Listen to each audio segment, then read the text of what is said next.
dream. With strength from above, it's never too much. Never give up, because success is in you. Just look up to the sky. There's no limit, no height to what you can do. No limits. Keep your eye on the prize. It's all in your mind. In your mind.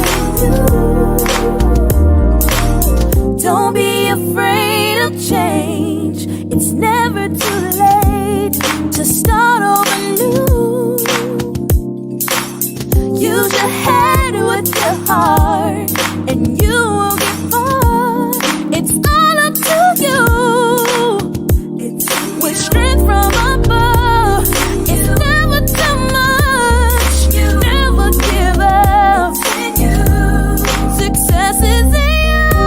Just look up to the sky. No limit, no height to what you can do. There's no limit. Eye on the prize. It's all in your mind. All in your mind. It's in you. I know you can't see it now, but I know without a doubt there is greater purpose for you. If you search, then you will find within yourself. Open your eyes. Everything you need is in you. Success is in you. Yes, it is. You can do this. It's all in your mind. In your mind, in your mind. Just look up to the sky. Look up. There's no limit to what you can do. Keep your eye on the prize. It's all in your mind. It's all in your mind. It's in you. Just look up to the sky. There's no limit, no height to what you can do. Keep your eye on the prize. It's all in your mind. It's all in your mind. Success is in you.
Good evening. Welcome. My name is Joe Smith, and I'm your host for the evening, and you are watching Fusion. Thank you for tuning in. There's a lot of things you could be doing tonight, but you are watching me, and so I appreciate that. Hey, while you're watching, take the time, share it, invite some other people to tune in. We're going to have a great conversation. I have a great guest tonight, and it's going to be great, very informative. Then after the interview, Please don't log off, because I got some information that I definitely want to give you, as I do every week. And so if this is your first time watching Fusion, what Fusion is all about is, I'm a firm believer in James, the 2nd chapter, 14th through the 26th verse. I'm a firm believer in the whole Bible, but James, the 2nd chapter, the 14th through the 26th verse talks about how faith without works is dead. You can have faith all you want to. Faith. But if you don't put works with that faith, whatever it is you're believing for is not going to happen. As a matter of fact, without the works, the faith is dead. And what do you do with something that's dead? You bury it, you burn it, you get rid of it, right? So we don't want your dreams to die. We don't want your visions to die. We don't want your destiny to die. We want those things to come to pass. When God gives you an idea, or gives you a dream, or gives you something, he is making an investment in you, and you owe God a return on his investment. ROI, that's a business term, return on investment. God wants a return on his investment. So if he gave you an idea to start a business, to start a podcast, to start a nonprofit, to write a book, to create an album, whatever it is you do, you don't have the luxury to not do it. You don't have the luxury to put it on the back burner. You owe God a return on his investment. And the way that you give him a return on his investment is to bring that thing to pass and become successful. He'll help you, but the genesis of it, once you get the seed of the idea, is you got to put works with your faith. And so that's what we're all about. And so my thing is, you can listen to me talk all day, but what I want you to do is hear it straight from the mouths of people who are doing it. Straight from the mouths of people who have overcome the challenges every day. Look, we as a race of people, we got a lot of things against us. We got a lot of things trying to hold us back, hold us down, keep his foot on our neck, keep his foot on our back. But at the end of the day, there are people who look just like you. There are people who come from the same circumstances as you, who are making it happen in spite of. And so what I'm interested in is providing you. The Bible says that faith comes by hearing. I love that part. I know it's the rest of hearing by the word of God. I know it's the rest of that scripture, but I love that part. Just that little nugget. Faith comes by hearing. Your faith is increased when you hear. That's why I push you all to read certain books. And last week I did an entire show on success stories. I'm going to do more shows on success stories, because you got to keep hearing and feeding yourself the stories of people who come from similar circumstances, similar backgrounds, who have some of the same struggles, even if they're not your color. But hearing how they've overcome those obstacles can increase your faith and make you more apt to step out and put the works with the faith. Those two things have to go together. And so that's what Fusion is all about. And every week I enjoy either bringing you a guest or bringing you information that's going to help encourage you and invigorate you to go out and pursue your dreams and your passions and so forth and so on. So without further ado, I'm going to bring on my guest. She is an attorney, and one of the reasons why I brought her on is because I like the fact that she stepped out in the role of entrepreneurship and co-founded the Great Lakes Legal Group with her partner, and she calls herself a lawyerpreneur. I love that term. Her name is Jehan Crump-Gibson, and we had a great conversation. Check it out. Thank you for being a guest on Fusion. Thank you for having me. Absolutely. I know that you are quite busy, and so you taking out of your time to share your story means a lot. I'm glad I could. I am honored you thought of me. Absolutely. So first I want to start with you telling me about your beginnings, your upbringing, like what was your childhood like, your life like growing up? Okay. I hope we got time. No. So I was born in Fredericksburg, Virginia. My dad at the time was working for the VA. Prior to that, my parents were in California. My mom's from the South. My dad is the Detroiter. So he gets blamed on the coldest day of every year for how I got up here. That's my dad, because he won out on who gets to live closest to their parents. So was born there. We moved to the west side of Detroit at a young age, we actually bounced back to Virginia and then finally settled here for good. When I came back here, I went to Word of Faith School, Faith Christian Academy, when it was on Van Dyke in Nevada, um, which was a phenomenal experience. I have a brother. So we're 3 years apart. So we were the Musketeers growing up.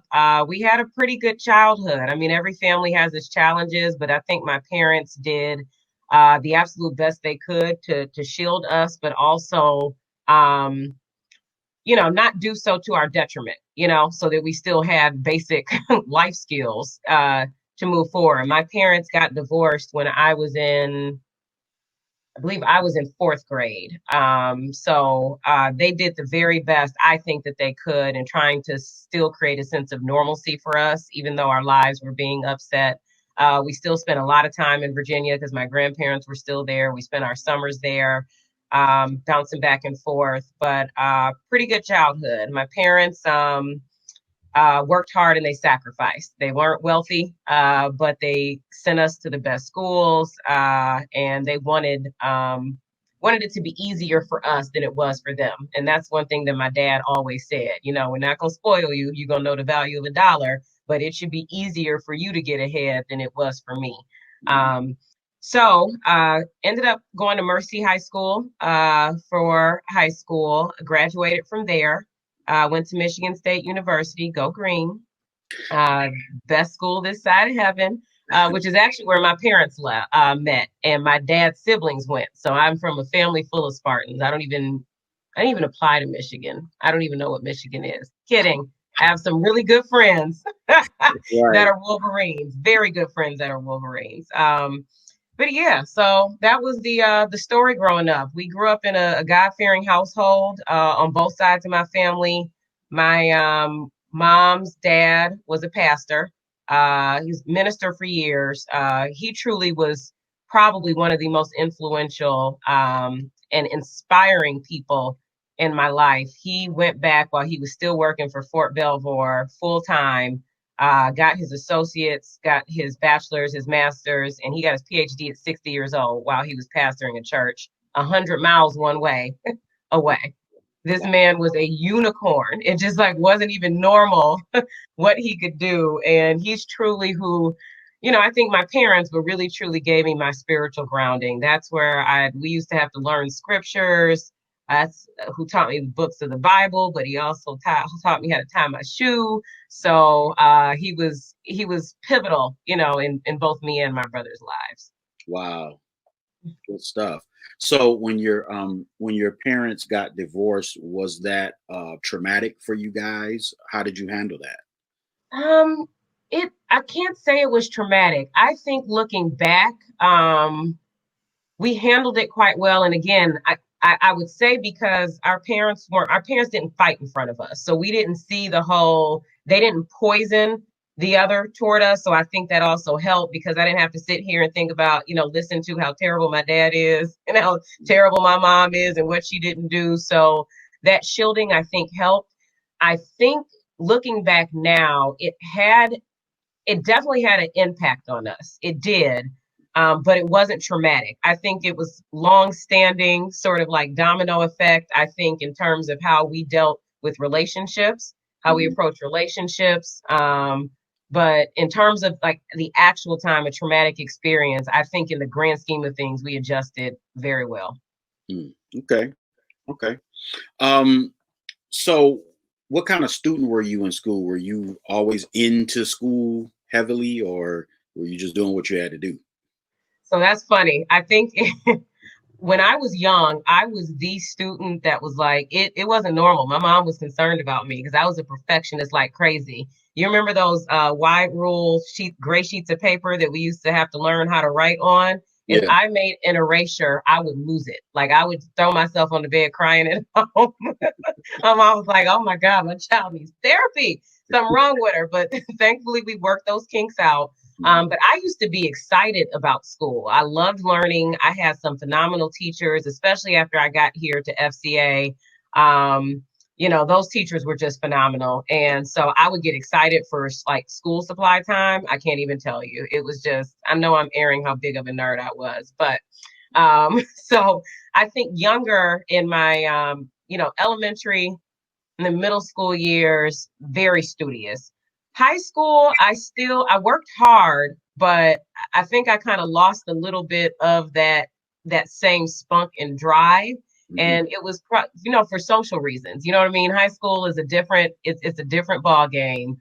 We had moved to a different city. I was at an all girls school. There was all those things that, teenage ness comes in.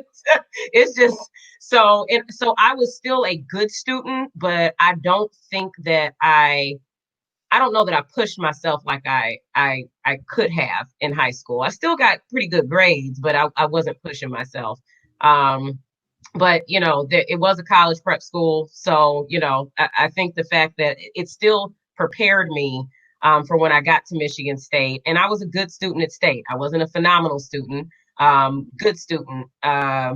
It's interesting. I'm glad you asked that question. When I got to law school, that's when I realized that I was like never a good student ever in my life. It took me to get to law school where I'm like, what is this? I don't know how to study. I don't know how to read. I don't know what's going on. Like it just completely changed because I think that time getting decent grades was pretty easy to me. It wasn't a hard thing. And so once I got there, that was a completely different ball game. And I had a rude awakening, but I was able to push past that and go through. And I think I did become a good student again after the culture shock.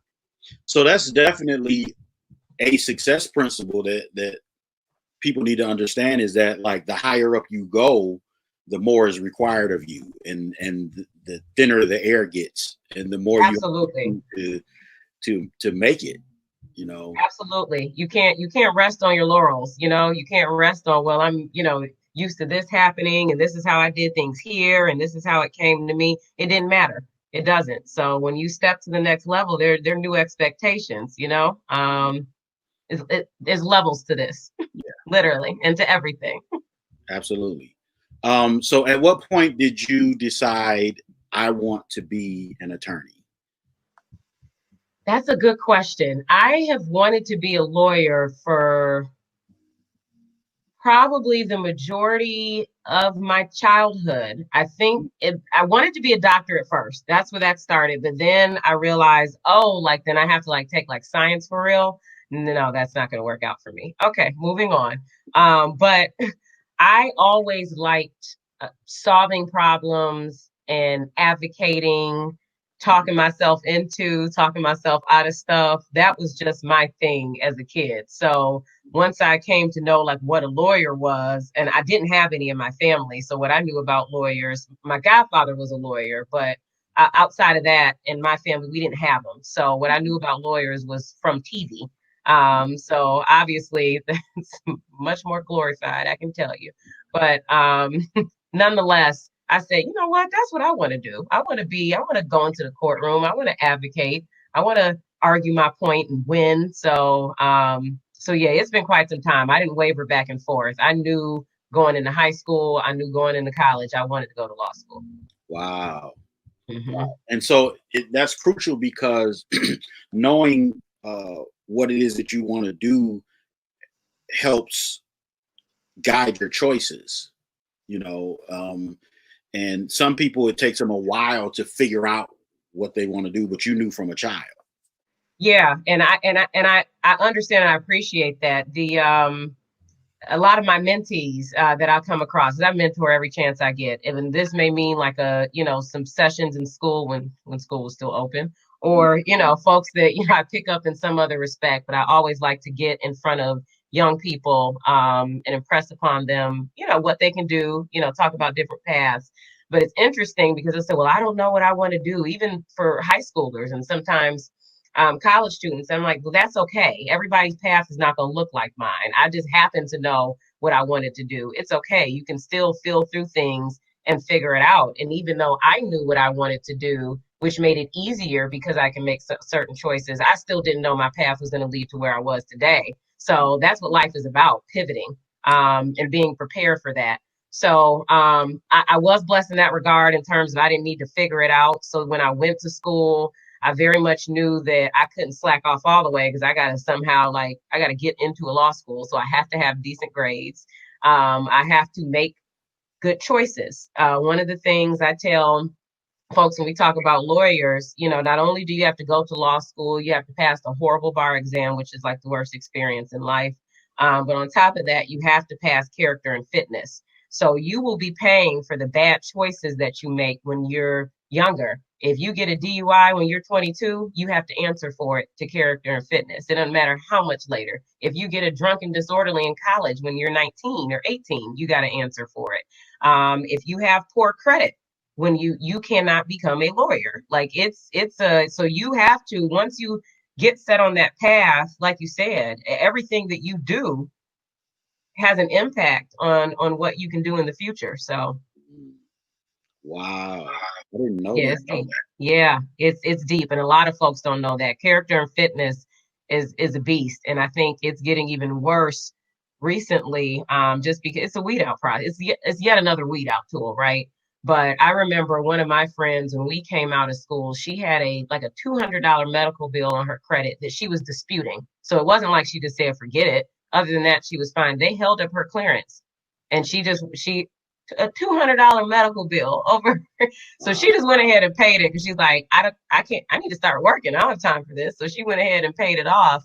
But yeah, it's a grueling process. So I tell folks, even starting out, in college, you may think, oh, well, if you want to go to law school, make sure you're keeping it together because you're gonna have some things to answer for, when it's time to become licensed.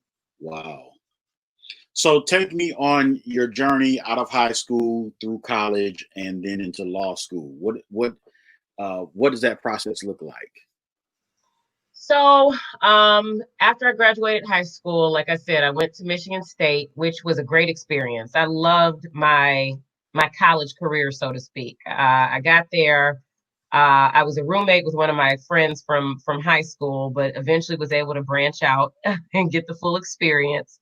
For a minute, I was coming home every weekend. I'm not gonna lie, because I needed a slow coaxing. I skipped a grade growing up, so I went to school at 17. I didn't turn 18 until after my first year of college was over. So I was still a kid at college. So that was a major adjustment period. I need my mama to still do my laundry. Like, why I can't be up here.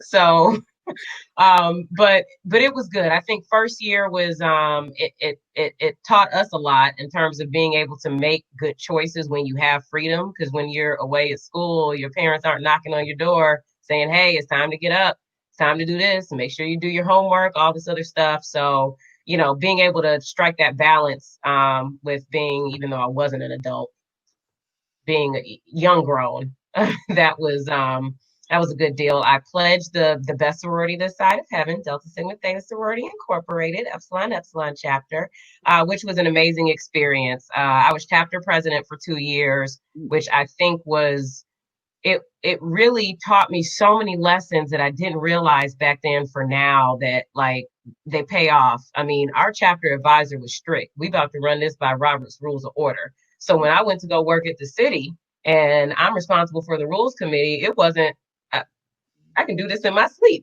I know how you're supposed to chair a meeting. I still know you're supposed to make motions and do all this other stuff. It taught us organization, advocacy, problem solving skills. So that probably, I mean, to me, other than the education portion, because I firmly believe education is important, but there's so much more, part of the experience that makes the person.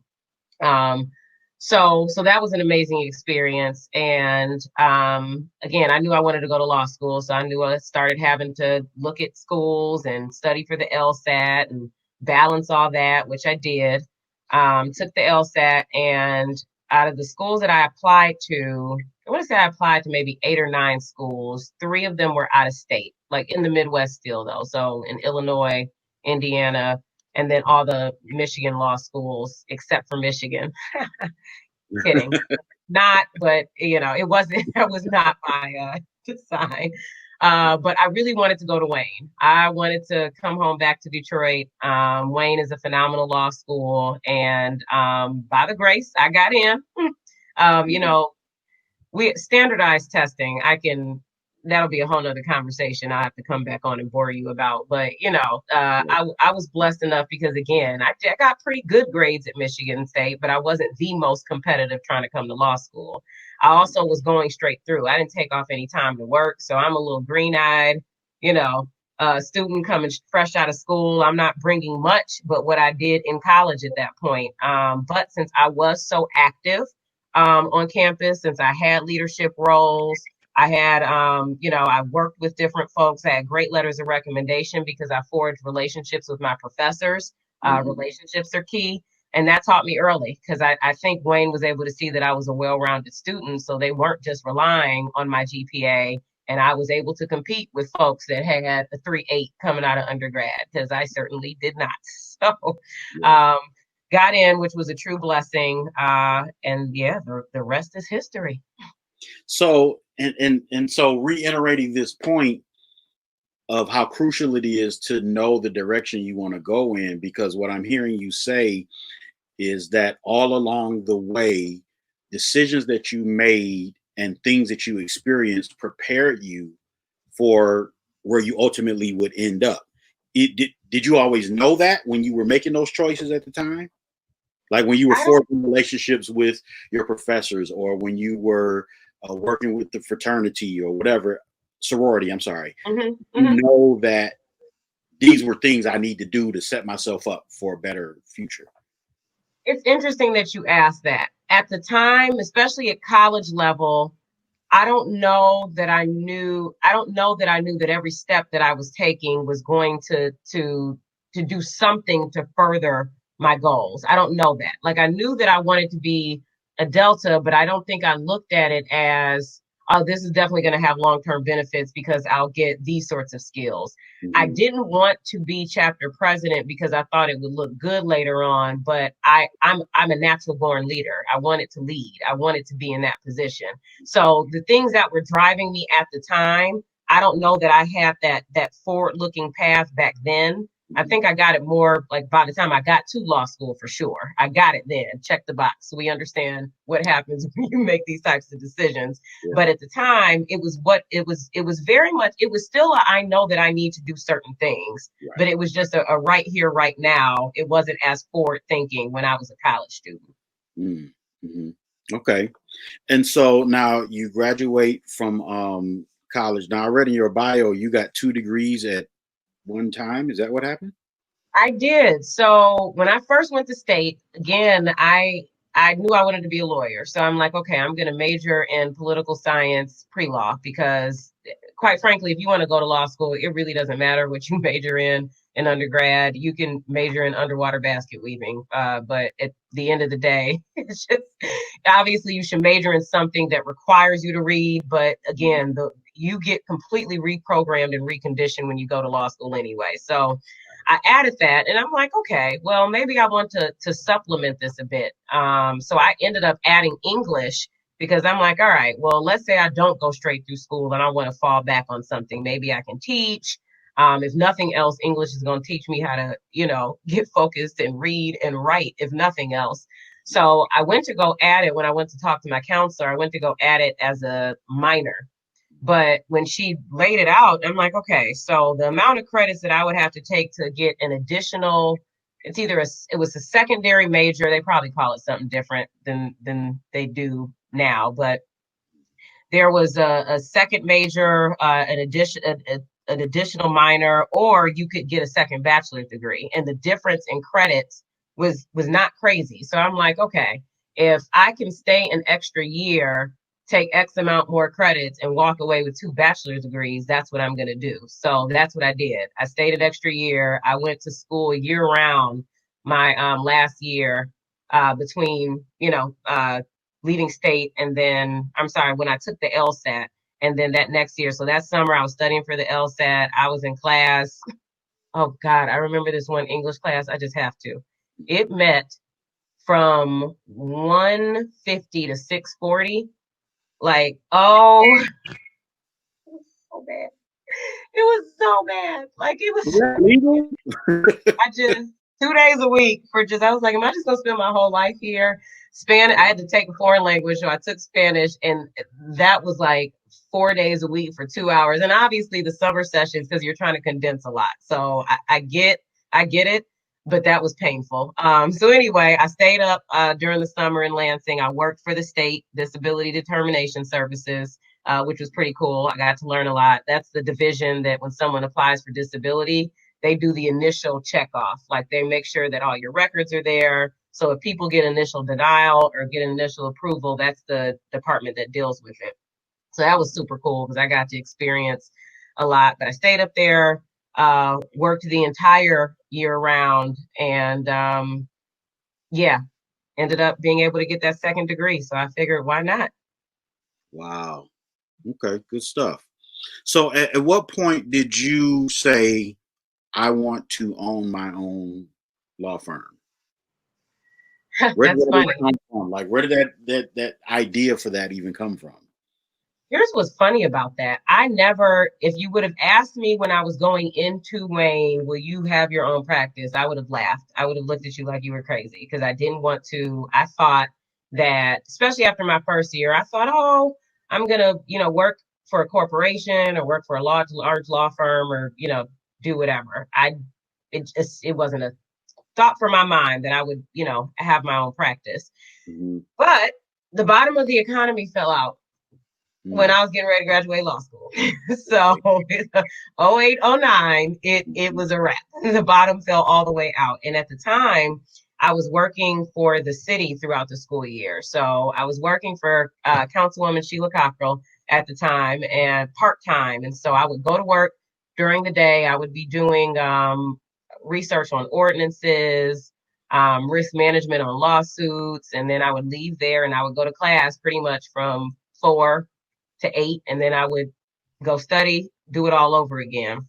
Hmm. So when we were getting ready to come out of school, the law firms were sending offers. There were law firms and companies that weren't making offers at all because obviously budget, they couldn't afford to do it. So I'm like, all right, I got to get like innovative here and figure out what I'm going to do. So I had the opportunity to go back to the city on contract. And I'm like, all right, I still want to do this because it's valuable to my experiences as a whole, but I need to make sure that I'm still keeping my legal training up and I want to work with clients. So I piecemealed it. I was doing research for one of my mentors, her firm. I started taking on research projects with them. Certain smaller companies that needed to farm out, maybe they couldn't afford a full-time lawyer. I would go ahead and start doing research for them to forge those relationships.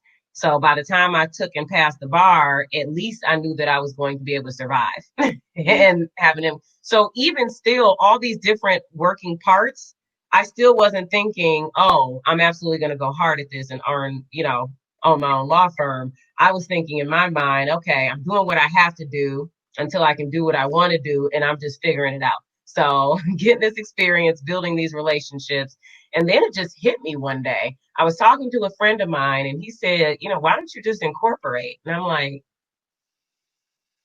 okay, I like that.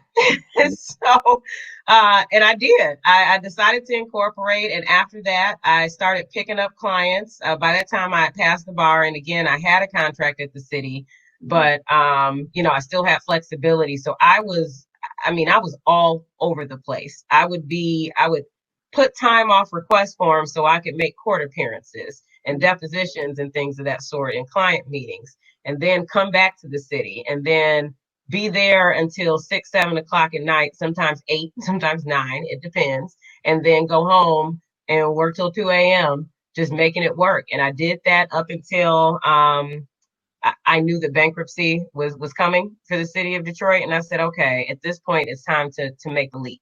It's time. And so I sort of organically fell into it and then went hard at it as opposed to saying, this is what I want to do. Yeah. And it's so crucial, the circle that you hang around. And that was actually one of my questions, because you saying that, your friend said, hey, why don't you incorporate? Mm-hmm. That's crucial. And I tell people that all the time, like who you're around, even something that simple, a simple conversation like that made a light bulb go off in your head and be like, okay, I'll do that.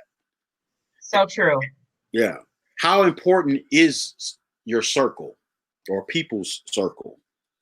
Critical. I mean, I would say above. So you can put all these different things, and I wouldn't rank them in terms of levels of importance because they're all important. But you've got education, and what that can be a lot of different things. And then you got the faith bucket, which I know we'll get to, and then you have the relationships bucket, networking, and then you got your circle, your people. You need to roll with people that can handle going where you're going. You need to be able to surround yourself with people that can help you see things maybe you can't see in yourself. I mean, I think a lot of times, I think if anybody were ever say, I've always been super confident in what I've been doing, please stop. Let's just be realistic for 5 seconds. And sometimes you will doubt yourself. You have to have folks around you that can hold you up.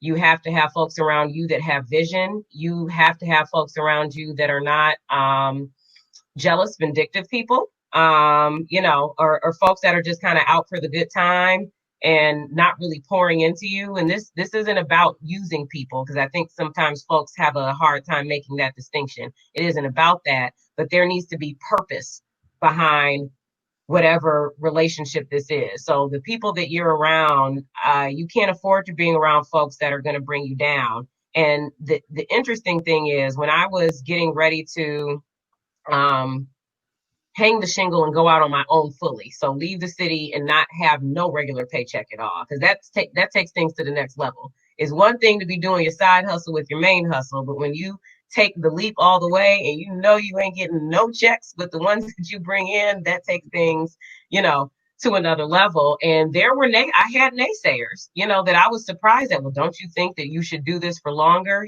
So it wasn't negative in terms of my abilities, but people that they faith is that it ain't where I need it to be. I don't need all that negativity right now. So folks that can't see outside of the box, folks that are used to sort of being on the hamster wheel, and I'm not speaking badly, but you got to have folks that are in line with your vision. And I think what you will find is that organically may change. You may keep your small circle that's always there to support each other, but over the years, unfortunately, you'll find you will outgrow people. Yeah, it's going to happen. It's a natural thing. absolutely. And it's funny because sometimes, so you got two categories. You have like people that I consider to be haters for real, but then there are other people who don't mean no harm. They're trying to give you what they consider to be wisdom. Right. And for somebody else or in different circumstances, it may very well be wisdom. Right. But for the vision that you have or what God is telling you to do, it's not wisdom. You're actually speaking against my purpose. Absolutely. 100%. And again, I agree with you. No harm meant. So these people that I'm talking about, they're not the outright haters. They weren't at all. They fully support me. They love me, but they couldn't see it. So it just was more, but that negativity can trip you up just as much as an outright hater, because then you'll start doubting. I mean, even after I was a solo practitioner before I joined in with my partner now, I remember I was at an alumni panel at Wayne speaking to the students, and we all went to lunch after, and one of the attorneys stopped me. I'll never forget this moment. She said, oh my gosh, I really admire you. Like, I never would have been able, we call it hanging your shingle when you're a solo practitioner. So I would have never been able to hang my shingle, which is great. So that's how it started. But then it became one of the more, because God, keeping up with the billing, and then how do you know if so-and-so? So like she just starts rolling off like, and for a moment there, it was like, you feel the walls crushing in. I'm like, that's my reality. She right. Like, how am I, and I had to snap myself out of it. Like, wait a second, Debbie Downer, negative Nancy. Even though she didn't realize it, and she meant no harm. She really was complimenting me, trying to say, I admire you. But it turned into this whole negative rant about how hard it is. And, if I would have let her get in my head, I may have quit. I may have gone, you know what, she's right. This is more than an ocean. I just need to go work for somebody else and call it a day, which there's nothing wrong with that, but it would have been wrong for me because I knew that was not what I was called to do. So So when you actually took the leap and well, you said you fell into it, but at what point? Because you have partners. Hmm. So at what point did you get with them and say, "This is it. We're starting this firm"? And what was that like? That process? That was also a little bit organic. So, funny story. So I have one co-founder and partner, Ayan Alcindor, and then we just brought in an attorney at the beginning of the year, Henry Harmon. So Ayana actually used to be my law clerk. When I was a solo, which was a huge step for me because I mean, it was so foolish. I would find myself getting up in the morning. At the time, I was living in Farmington Hills, but like far Farmington Hills, 13 and Haggerty, like just, I mean, gone. And so I would start out, I'd have to go all the way downtown, then find myself having to run all the way to Pontiac to file something, then come back to a meeting in Southfield, then roll back around. And I kept saying, I can't afford a clerk. I can't afford a clerk. Then light bulb went off, and it's like, fool, you can't afford not to have one. Like you spend 4 hours on the road every day, not getting work done, doing things that a clerk could help you out with. It took me some time. So, Ayana actually came. I was for Wolverine Bar Association. We were putting together an event to go see the Pistons, and there was an attorney who slowly was phasing her practice out, like close to retirement. She did probate work as well, and she said, "Hey, by the way, well, I have you here. I want to come to the game, but do you know anybody looking for a clerk that does, probate work?" Okay, Jesus. I said, okay, look at that. So that's how Ayana came aboard. So she started working with me, and then she graduated, but I obviously couldn't afford to hire her full time. If I was whining about hiring her as a clerk, certainly I couldn't hire her full time, but we stayed in touch. So while she was, starting out, getting her experience, kind of doing her thing, we would pinch hit for each other, stayed in touch. And then one day, this was summer 2017, we were sitting at Rusty Bucket on Telegraph in Bingham Farms eating. And I was just thinking about how most of the work that I have to refer out, I'm like, okay, I have to refer family and criminal out all the time because I don't do it. So I'm just watching that go out the door. Well, ding, what does Ayana do? Family and criminal. So it just light bulb went off like, okay, let me couch the idea first, about how this would look if we're partnering together. And she was receptive. So I went home. The Lord gave me the name Great Lakes Legal Group. And then we went from 0 to 100. We had a target date. I said, we're doing this and we're going to do it right. We're going to hire a PR person. We're going to get this in an order. We're coming correct. So that's how Great Lakes Legal Group was born. Wow. So, okay, now this is because of my own ignorance. So explain to me, so a person who may be an attorney that may be a solo practitioner, Mm-hmm. that's different from them being a law firm. Is that correct? Technically, well, not necessarily. You can still, if you're a solo practitioner, technically, whatever your practice is, whatever entity you set up, technically that's a firm. So, and there are some folks that stay solos. They may, and they have full staff. I know solo attorneys that there's no other attorney on staff. They have a law clerk, a receptionist, or, whoever else, and they are solo for their whole lives. They don't join in. So you absolutely can still be a law firm owner and own your practice and not be working with other attorneys. But working with other attorneys broadens your scope and your ability to take care of business. Right. Absolutely. And so you have a bigger footprint, more impact because, the old saying, jack of all trades, master of none is so true, especially in the legal world. You cannot proficiently practice every single area of law that exists. Mm-hmm. So, and there are certain areas that you just shouldn't even dabble in. Like, yeah, if somebody gets a misdemeanor ticket, I don't handle it, or a traffic ticket, I don't handle it. I don't like handling it. Could I though? Sure. But there's certain other things you shouldn't be dabbling in. Oh, I'm gonna go ahead and write this trust for her. That's not how that works. So, so you should definitely stick to your areas of expertise. But obviously, if it's just you, and there's nothing wrong with that, but that will limit obviously your reach. So that was my thinking in terms of what can I do to have a further reach? who can I join up with? And it just so happened, since Ayana and I worked together before, and we knew we had the same moral compass, which was extremely important for me, because, you know, going into business with somebody is just like a marriage. It really is. You can't go into it lightly and all willy-nilly. I see what happens. I do business law. So when it goes south, it goes all the way south. And so, you know, I think that I knew that it was going to open up a footprint and put both of us on a bigger platform, but not only just to practice law and serve other clients, but in the community as a whole, which was super important for both of us. Wow. Okay, so revelation to all the people watching this interview: you are Black. I am. Am I? Yes. And I you're a am very woman. Black.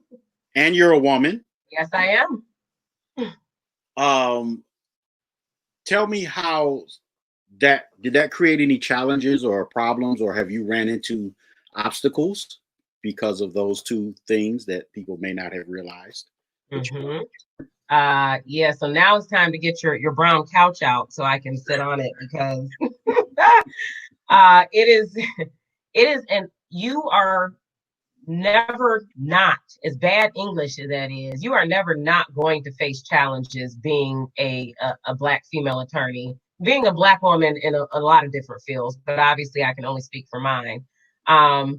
So three things that count against me as soon as I walk in a room. Well, pre-COVID, walk in a room. Now I'm walking in a Zoom room, but you know, Right. so I'm walking in a room. I'm Black, I'm female, and I'm young. So and I look young. So I look younger than I actually am. So people are thinking she didn't just graduate law school yesterday, and you know, she's all green. Folks will try you across the board. I mean, in the legal field, it's very much an unspoken kind of hazing process when you're dealing with, the first thing we're doing is looking to see how young and green somebody is, to see what you can, you know, what you can strategize to do on behalf of your client to get past that person. But plenty of times we get mistaken for social workers at court reporters, checking in for a case and being told to wait for your lawyer. Like that I mean, I was asked by a judge on the bench, was I the lawyer? And my name was on all the documents. And my client was standing next to me. I was like, what part of the game is this?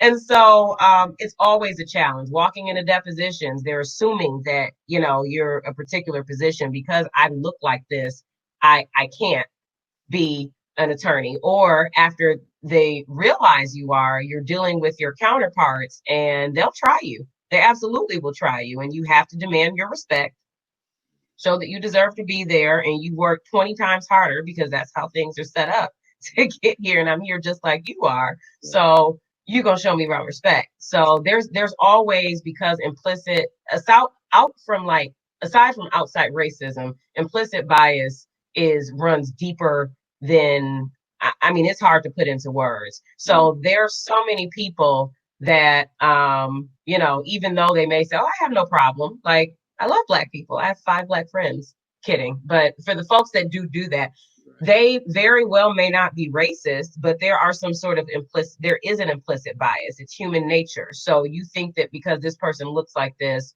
or you don't expect them to talk like this. I can't tell you how many times white men have told me when I spoke on panels, you know, oh, you speak so well. And it's like, well, what was I supposed to be doing? Like, I speak the King's speech. Like, I can actually like put words together with a concept.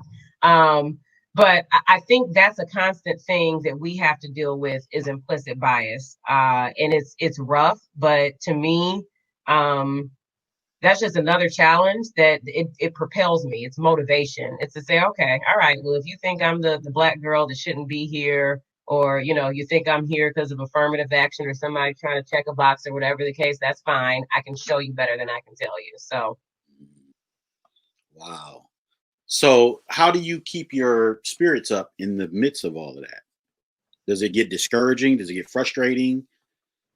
It absolutely gets frustrating. I would say it's exhausting too. So maybe less than, I know to a lot of folks it can be discouraging. I wouldn't say it's discouraging to me. It's exhausting, because it's like, am I still, we still dealing with it? This is still happening. But I also realize that I have people relying on me. I'm that voice for other people. I'm that support for other people.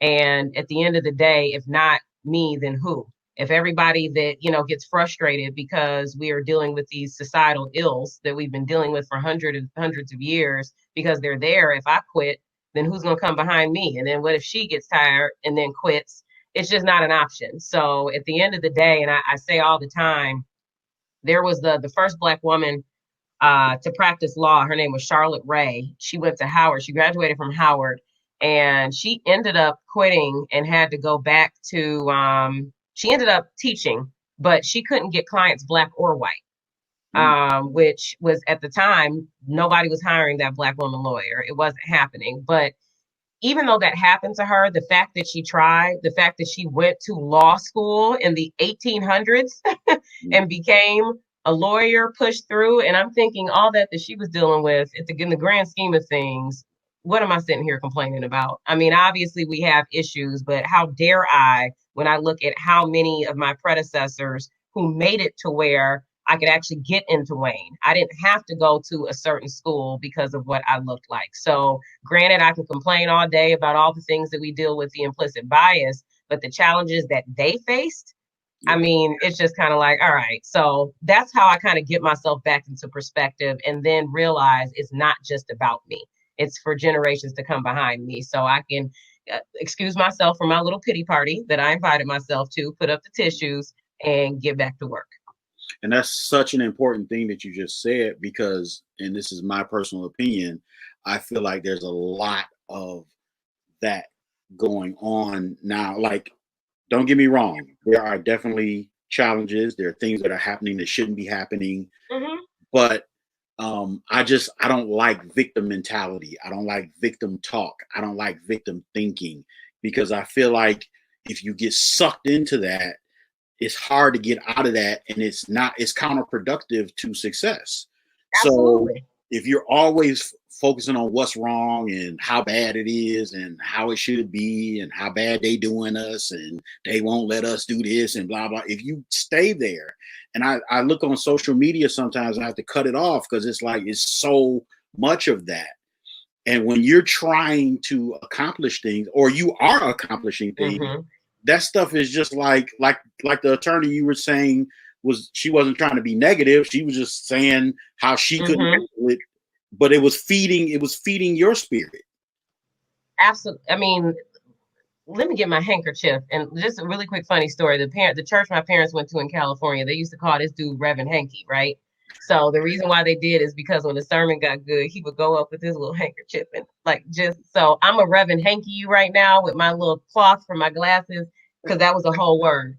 But seriously, I'm not, and that's how I operate in general. So like with the issues in society that we deal with as Black people, but also personal issues, I'm not wallowing in the pig pen, because what is that going to do? Somebody got to get up and do something and do the work. So yes, while we are allowed to feel, while we are allowed to express, we absolutely should be able to. Sometimes it gets to be a little bit too much. Like, I am not going to sit here with you and write modern day lamentations like every single day. I just can't. I shan't. I'm not going to do it, because again, you'll get stuck there and bogged down, and you'll be so deep into focusing on what's wrong. You're not looking at the tools in front of you and seeing what you can do to move the needle or have an impact. So I completely agree with that. There is a time for lamenting, but then there's a time for action. So get up out of that. Absolutely. Now, something I want to share with people, I want you to share with the people.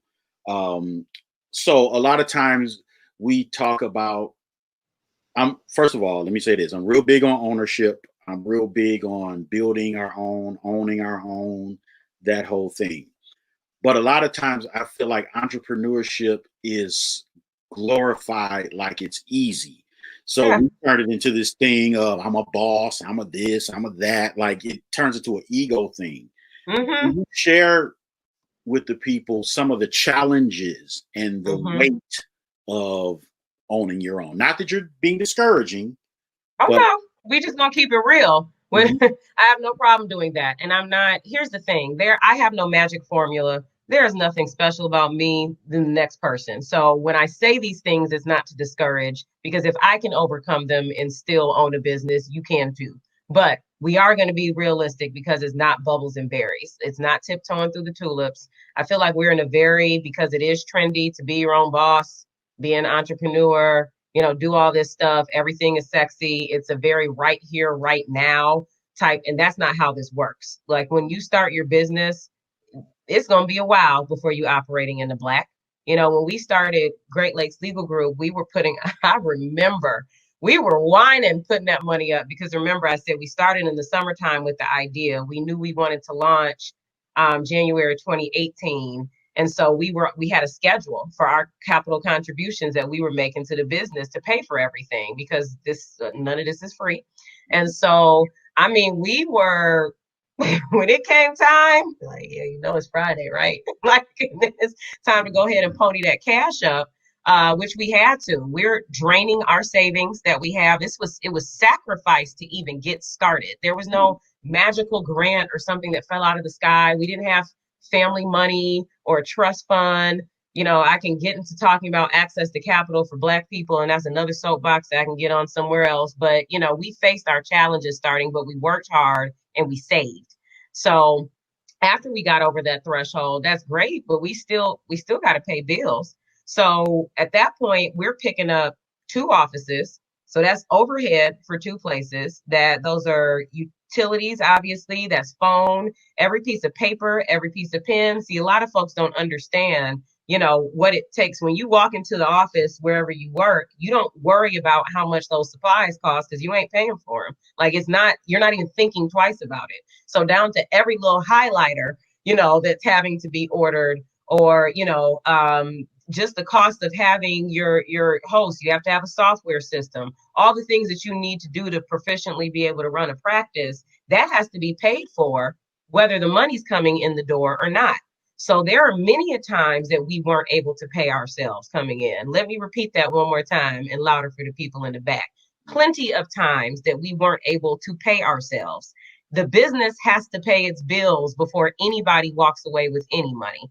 So at the end of the day, there are some times if the bills had to be paid and we had to look like, all right, so it's going to be another, all right, well, maybe next time, because that's life. I mean, it ebbs and flows with any business. You'll start to see when you're running it. You may have certain seasons, depending on your industry, that are better than other. And, as time goes along and you build the business, you're able to ride the wave better. So it doesn't hit you as catastrophically as it does in the beginning, because it was rough, not gonna lie. And this was the case even when I was a solo, because when I expanded, yeah, I had another partner to share in the bills, but we were doing bigger things. So it wasn't like it was less of a pull from me. But when I was a solo out here on my own, I'm not even going to make it look like it was pretty by any stretch of the means. There were some weeks where I was coming up looking like, all right, well, I'm going to rely on God, because it was summertime and everybody thought it was more important to go do activities and pay their lawyer. And so if that happens, I'm not getting a check. And so if I'm not getting a check, how am I going to be able to pay my bills? So it's very much it's trying. And then when you're dealing with whatever your craft is, so mine is practicing law, but that's different from running a business. It's completely different. So if I'm looking at client retention, if I'm looking, there's so many different things that I have to worry about other than providing service to my client. I wish it were that easy to just provide the service to my client. That's what puts the extra cherry on top. But you're constantly having to remain, competitive, to set you apart. In a lot of different industries, it's a lot of people that are doing what you're doing, and you have to find ways to reinvent yourself. You have to network. You have to go, and I will never, it's an attorney that I admire very much. And I remember talking to him when I was a solo, and he said, I get it. He said, I've been there. And he said, you have to go hunt and kill your meat to eat. And that's what true entrepreneurship is. You ain't going to Kroger and getting a packaged chicken that's already been processed and whatever, and then going home and cooking it. You out there in the trenches, and you got to hunt for it, So it's very much, and I know I'm like going all the way around the mulberry bush and back, but I just want to impress upon people, it's nothing about entrepreneurship is sexy. It is glorified. It is nasty. It is dirty. We have put blood, sweat, and tears into this business, period. And at the end of the day, you don't get the options. When the ball drops, it falls back on you. When someone can't get this done, it's you doing it. So there have been days I'm playing the admin, the IT person, the lawyer, all of that rolled up in one. But at the end of the day, it's rewarding. There is nothing that gives me, I can't even put it into words. So all this that I'm talking about, how hard it is and how it's a struggle, that reward is nothing like it. Yeah. It's absolutely nothing like it. Yeah. And you said something, you touched on something that I mentioned in the last episode of Fusion, and that is that just because you're good at your craft doesn't mean that you're a good business person. And the mechanics of running a business is totally separate from whatever the thing is that you do. Absolutely. So you have to not only stay on top of your craft, but you have to also learn how to do business, or take on a partner that does business. Right. That's crucial. That's so it is. It is. It's hard for folks. And since I work a lot with small business owners, I'm telling them that same thing. I can't tell you how many times I get calls saying, well, I just figured I'd go ahead because I'm reading this contract that these people gave to me, and they want this to, to happen. I think it's a great opportunity, but I don't understand anything it says, and I'm confused. I'm like, but you're not supposed to, because this isn't your craft. So one of your jobs as an entrepreneur is to know what you don't know and allocate your resources accordingly. So I know how it is, and I tell my clients all the time, I am a small business, so it's not like I don't get it. You're not talking to somebody that hasn't been in the game themselves. So I very much get it, but at the end of the day, remember how I talked about starting in the beginning saying, I want to do this right. We got to put money aside for a PR person. I don't do PR. I don't know anything about it. So at the end of the day, yeah, I can put 4 sentences together. Maybe. I think I'm a pretty decent writer, but at the end of the day, I'm not trained in public relations. So if I know I want my end result to be X, then I need to go get somebody, and I'm going to sacrifice and save the money to do it. I tell my clients the same thing. Don't get yourself in trouble trying to do the DIY lawyer thing, because it's going to cost you more on the back end. When it came time for tax stuff, I am not even finna be on TurboTax myself trying to do our books. Like, that's just absolutely not going to happen. Now, obviously, we're responsible for, keeping the books. But when it comes time to this other piece and tax advice, and should we decide if we're going to, pull down a salary? How should we pay this out? That's not my lane. So I have to recognize I need to go talk to a professional. And so this goes into the things when you're thinking about what it means to actually run a business and do it effectively and efficiently. You're always going to run into, earthquakes, pandemics, crazy stuff, all sorts of things that can come and kind of rock your world. But at the end of the day, you have to be vigilant and understanding that the business side of things is oftentimes, in my opinion, and you can tell me if you agree, much more challenging than the actual work. So absolutely. Because the thing that you do is what you do anyway. So you're already acclimated to whatever those challenges are, because it's what you do. But all this other stuff, all this accounting and legal and what is that? PR and marketing and so exactly. It's like, huh? It's just certain stuff you don't even realize that you need or have to pay attention to or deal with. So it's funny. I even thought when we have our the current software system we use, like our case management system that holds our calendar and files and our client portal, all that.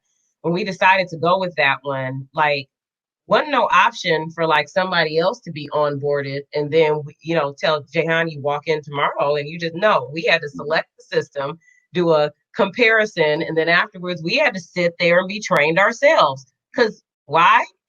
It's on me. I'm not walking in and having somebody to say, oh, okay, well, here's your login. This is how everything's set up. Just go.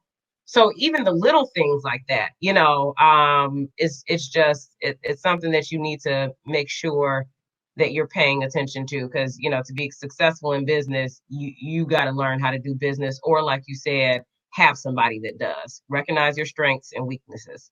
Yeah. Hence the reason why I don't judge anybody who says, I just would rather have a job and get a paycheck. Right, No right. judgment from me because I get it. You know. Absolutely. Yeah. Absolutely. I know some brilliant lawyers, but you couldn't pay me to be in business with them. When I say there is no amount of money that you could cut me a check for and say, okay, we'll just make it happen with him or her for a year. Nope. They're brilliant at what they do, but they need to go ahead and do that in a more structured environment where they can practice on that only and not these other things. And there's nothing wrong with that.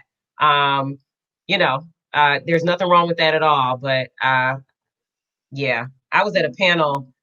This was maybe a couple of years ago. My partner was actually on the panel, and someone, I think there's a way that we can speak life into our people and talk about ownership. And that doesn't mean everybody has to be an entrepreneur because everybody shouldn't be one. And I remember one of the panelists was selling, like, basically everybody. I'm like, well, first of all, it's impossible. Somebody has to work for someone at some point in life. Like, you can't, everybody just can't own a business and then it just can't work out that way. But so I feel like there are ways, and that's why it's important for us to share resources, because if you are that person that says, hey, I can't do this. I need to be working, at a job. I need this structure. There are other ways that you can contribute and you can still own. You can use that money to get other streams of income, invest. We talked about home ownership. So there's other ways that we can have ownership without everybody trying to go down the entrepreneurship path, because although it is rewarding and it's worth it, it needs to be for you. It does. Yeah. How are you on time? I'm good on time. Okay. All right. I'm Cool. good. I'm actually good now until 4:30. So Okay. Cool. Cool. I just got a couple more questions. So, Mhm. uh, so let's talk about the importance of faith and how your faith and your relationship with God has played into your success. Quite frankly, I don't want to say that it's the only thing that matters, but it's really the only thing that matters. It just in my book, in my world, there are so many things that I can point back to and say, oh, well, it was because I thought of this. Or if I was like, no, no, no, no, no. Let me tell you, those times that I told you where we were trying to figure out, okay, is this check, or even when I was on my own, I don't know where this is coming from. I don't know how I'm going to make this happen, but that wasn't my job to figure out how it was going to happen. It was my job to trust. I will say my entrepreneurship journey has increased my faith on a level that is honestly dangerous. It kind of scares me sometimes because I probably should worry about some stuff. And I'm like, nah, Jesus got it. It's good. I'm Mhm. straight. And so, I mean, obviously, you have to be realistic because we know faith without works is dead. So it's not like I can sit back and, put my feet up and not work. That's not what I'm saying. But at the end of the day, I know that this is what I was called to do.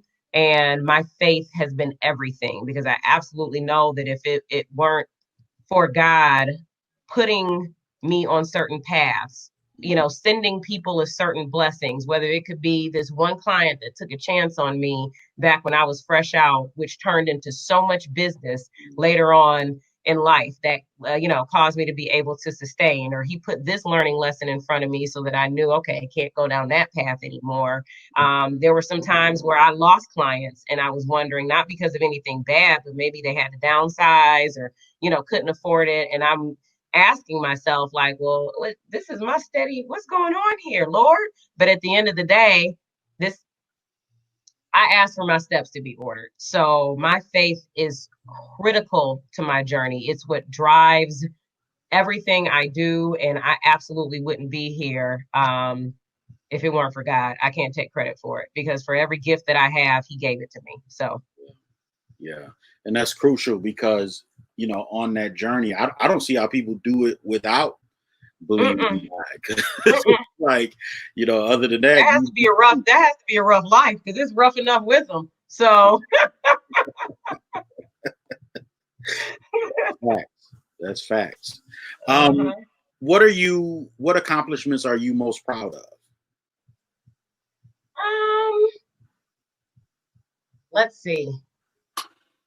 I don't know that I would cherry pick. I mean, I Mm, think I don't know that I would cherry pick it. I think I'm looking holistically when I step back, because sometimes we can very much get on autopilot. and not really take time to kind of like take in the sights and go, you know what? Okay, I have been blessed. I am doing this. I know folks that started, that started firms and practices that had to end up closing up shop and then going to working for somebody else. Folks that didn't make it. So the fact that not only am I still in business, but I'm growing, to me, that is a major accomplishment. I mean, there would have been no way you could have gotten me to believe, and by no stretch of the means have we met our goal. We're not at our peak, but from where we are, if you would have said, Jehan, if you would have been telling me in 2014, this is where I would be, I would look at you like, huh? Nah, I don't believe you. So I think other than the fact that we're just able to be here, own our own practice, I think what means the most to me is when folks reach out to us because we're on a platform, whether we like it or not. And so to me, it's up to us to do our due diligence. It's our duty to use that platform for good. And I think the biggest accomplishments come in when you get calls, and it sounds corny, but I promise this is the truth. Can you come in and talk to our girls? They saw your billboard. They saw this. They saw your clip when you were on here, and they just want to be able to meet you. That right there is just, I can't even. So I can't cherry pick like specific things. There are certain appointments and case successes that I've had, but in the grand scheme of things, impact, I think, is my biggest accomplishment. Wow. I remember the billboard off of the lodge. Is it still up? So we had two on the lodge, one going south, one going north. The one going south is not there anymore. The one going north is now, right before Davison. So, and we were running some digital campaigns too, which we might pick back up on other freeways. So, obviously with COVID, and it's folks, the same traffic isn't there. So we're still picking it up because it's funny. The one that we put up coming north was at the end of April, I want to say, because it was supposed to go up end of March and we pushed it out. And it's interesting because I'm like, y'all ain't staying home because we getting phone calls. So the only way, stay at home. You ain't home because you saw the billboard. Right. All right.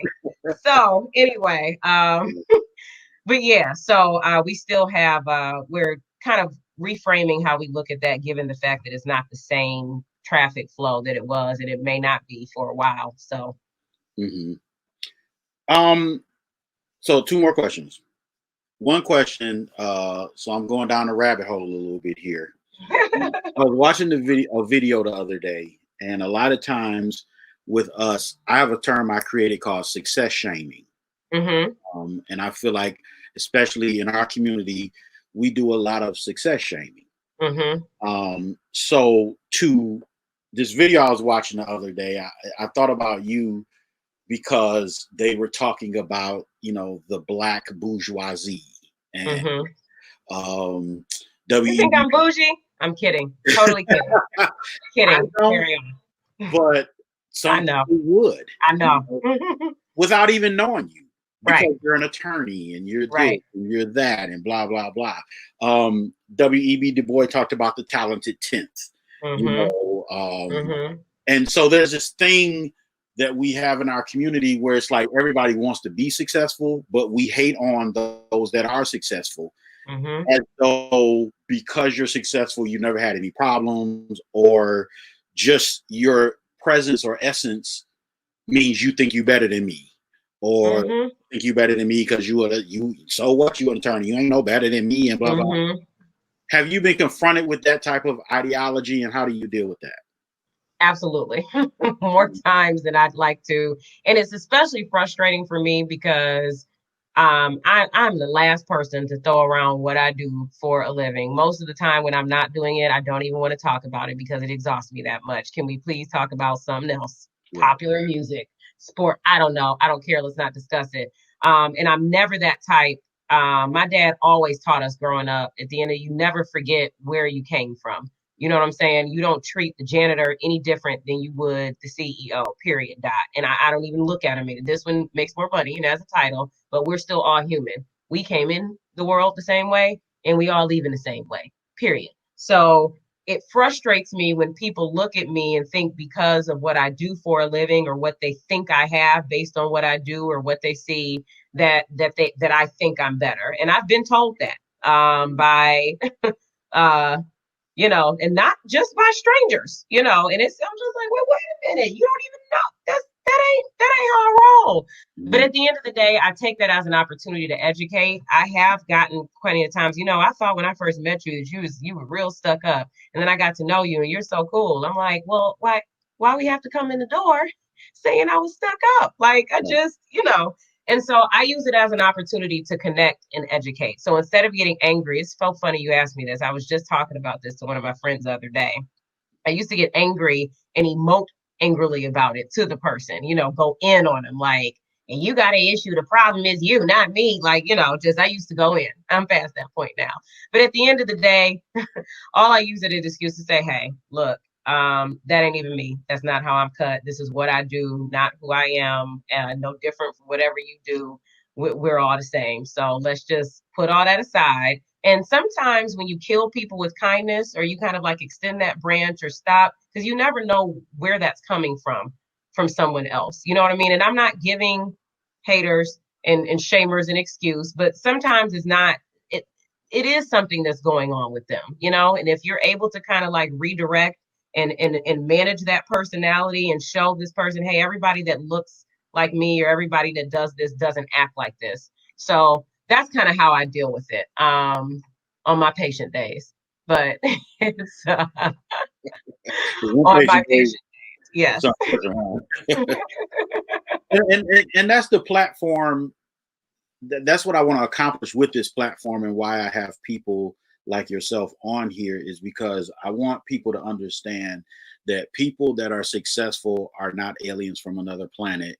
Yeah. They're people just like you, and they have struggles just like you, and you can do the same stuff. Exactly. It's what I said in the beginning, Joe. Like there's nothing there. I'm no different than anybody that's going to be listening. I'm not different from the next person. I work hard and I keep the faith. Like I said before, when we started, I didn't have some trust fund or some major, buildup of money. I didn't have some rich relative that I could borrow the capital from to start, what we needed. When we opened our Detroit office, we needed all new furniture. We needed all new everything. There wasn't I'll have daddy cut a check. That ain't the life I came from. So granted, it's not like I don't have the same story as somebody that may be able to tell you, okay, well, I was homeless as a youth, and I may not have that path, but that doesn't mean I had a silver spoon and everything's been easy for me, because it hasn't. And so I think it's important that folks know that you can, and I hate to be cliche, but she's the first person that popped in my head. And I know the culture feels some type of way about her right now, but look at like an Oprah, you know what I mean? Or Tyler Perry. Just look at the story. So take away all the extraness that has gone on recently. Look at the story in and of itself. So everybody that has a success story is not someone who has better opportunities than you, automatically. That's not necessarily the case. It's within you. You know what I mean? It's something that's innate with you that'll give you that drive. So yeah, you're right. We're not people from other planets. We're people that have goals, and we want to smash them, and we work hard to do it. Absolutely. Good stuff. Okay, last question. Okay. Can you tell us about Great Lakes Legal Group? What areas of law do you practice? If I'm riding around at 2:00 in the morning with a body in my trunk, do I call you? Tell us about. Tell us about. Yes. You will call Great Lakes Legal Group.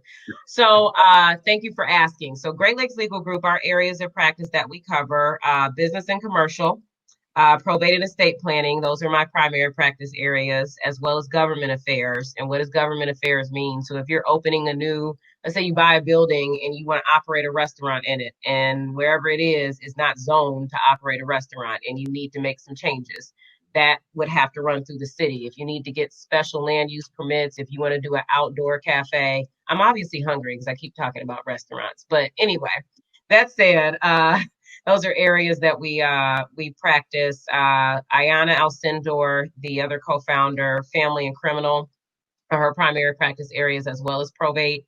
What does probate mean for folks? If someone is sick or they have passed away and they didn't have certain documents in place, or sometimes they may have and people are fighting, it goes to probate court. So we do probate as well. Henry Harmon, that joined the team this year, handles employment discrimination, wrongful termination. So if you feel like you're dealing with some foolishness on your job, reach out to us. Henry is the best there is in the business. He also does insurance defense, commercial litigation. So we cover a pretty big gamut of things. We pretty much don't do medical malpractice, bankruptcy, and personal injury. But other than that, for the most part, if you come to us with an issue that falls under the realms that I indicated, hopefully we'll be able to help you. Nice, including a body in the trunk. Including a body. I mean, I hope I hope you're not rolling around with bodies. And it's really hot outside right now. So like if you have a body in your car, it's 93 degrees. But yeah, if you've gotten some trouble, everybody is entitled to a defense. And we don't know why that body may be in the car. Somebody else might have put it there. You might have gotten in the car and started driving and been like, what is that rolling around in the back of my trunk? And then you discovered it was a body. And so, or whatever happened to him may have been an accident. Either way, you got a team that's going to help you through that. A great defense just that fast. Okay. So how would somebody reach Great Lakes Legal Group? You can reach us on our website, gllegalgroup.com. Our main phone number is 248-395-3699. We have more than one office, but that number is the main switchboard, so to speak. We're on Facebook and Instagram, handles GL Legal Group. We have a YouTube channel. I should probably be able to articulate this a little better, but refer to earlier part in conversation when we have professionals that do handle that for us. We have Twitter as well. It's probably GL Legal Group, but if you look up Great Lakes Legal Group, that's the handle. So you can find us on all the social media networks under GL Legal Group or our website. If you don't even remember that, if you Google Great Lakes Legal Group, we will pop up. Great. Thank you so much. This was a great. Thank you. Thank you so much. I appreciate it. I hope I didn't babble too much. No. It was good stuff. Good okay. Stuff. Absolutely. Awesome.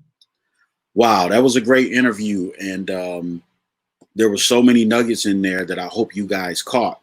And one of the things that stood out to me is how she talked about her struggle, even as a Black woman, even though she has achieved a certain level of success, she still is dealing with, bias and, things of that nature. But listen, don't let that be the thing that discourages you. See, it don't matter how high you get, you still just a nigga and all that kind of stuff. It's like, it doesn't matter. No, it doesn't matter. She's still overcoming. She's still making it happen. She's still doing her thing. And so we can't allow the things that are negative about a situation, because there's positive and negative to everything. I don't care what you do. I don't care what it is. Even if the challenge and the struggle is not racial, it's something else. So there's going to be struggle. Please believe that the journey of entrepreneurship is going to be a struggle. It's not all sexy, as we talked about in the interview. It's not all sexy. It's not all about being a boss and this and that and the other. You're going to have some struggles. And this is the reason why a lot of people don't journey into entrepreneurship, because when you've dealt with insecurity your whole life, and when I say insecurity, I don't mean internal insecurity. It could be that too, but I'm talking about food insecurity, where maybe you grew up poor and didn't know what you were going to eat, or, housing insecurity, where you were constantly moving and didn't know, where you're going to be living from place to place, from time to time, from year to year, whatever.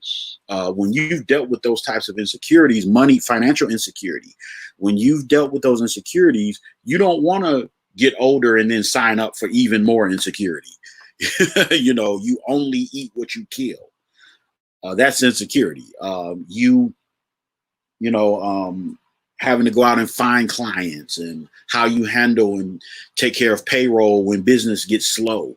All of those things that's insecurity. It's like the idea of just getting a check and being able to pay your bills, and have job security, even though that's a farce, right?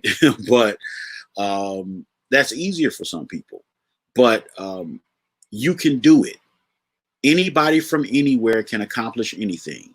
We've been saying that. Anybody from anywhere can accomplish anything.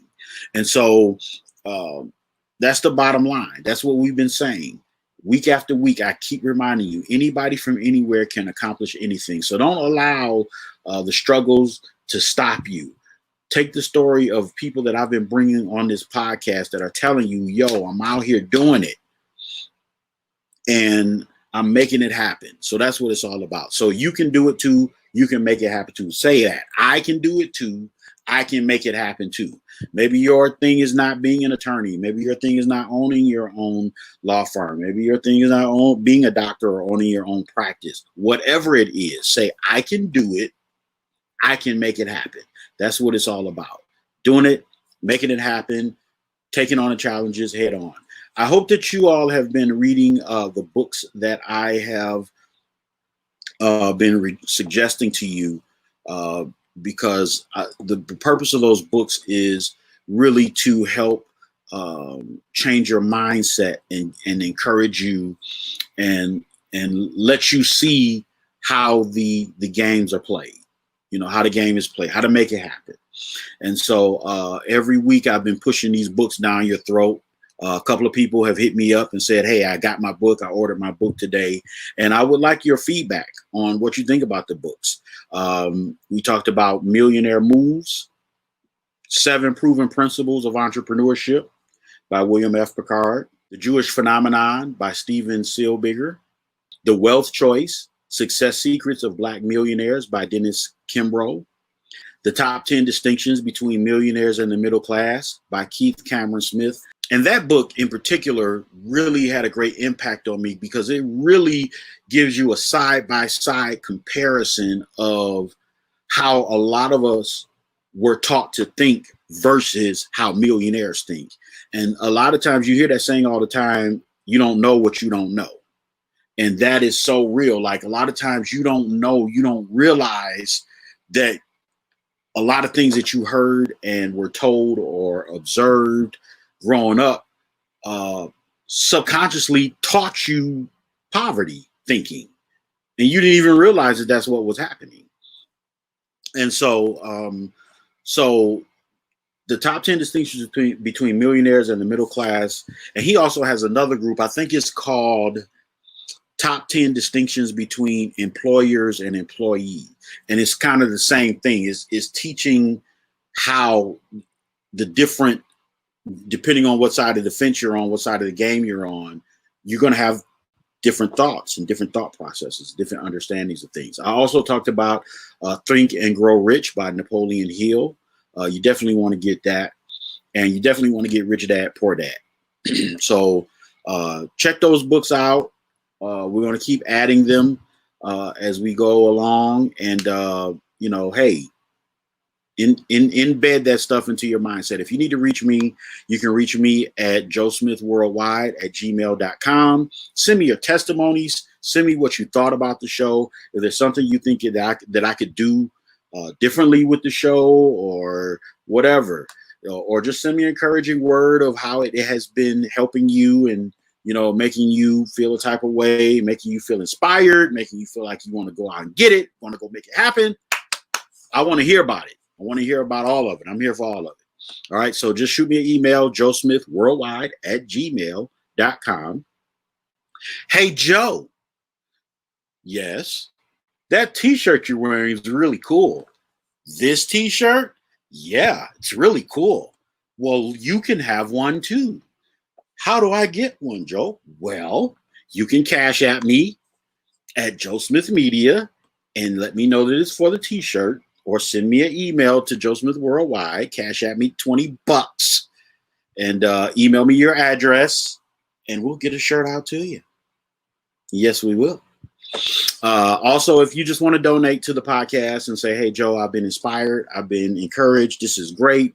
As I say every week, whether you give or not, I'm going to keep bringing you the fire. I'm going to keep bringing you the heat. I'm going to keep bringing you great guests.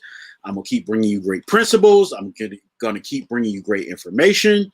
But just to help me out with some of the costs that I incur, some of the things that we're trying to do in the future, shoot me, whatever the Lord lays on your heart. All right. We're not begging. We just asking. I like that. I ain't begging. I'm just asking. Check me out on YouTube, Millionaire Joe. Really trying to build my YouTube page up. So even if you watch it on Facebook Live, go to YouTube, hit that like, hit that subscribe, hit the alert so that you can get alerted whenever I'm coming on live or whenever I post stuff. Like and subscribe, like and subscribe, like, subscribe. Hit the like, hit the subscribe, hit the bell. All right. So check me out on there and spread the word. Let somebody know that you are. Don't do the thing where, we like to keep information to ourselves. So we don't want people to know what we know. So we keep the information. Don't do that. Don't be like that. Share this information with somebody else. Somebody else needs the information just like you. Okay. We will be back next week. And I hope you guys have a safe rest of your week and a safe weekend. And I'll see you back here next week on Fusion. Peace.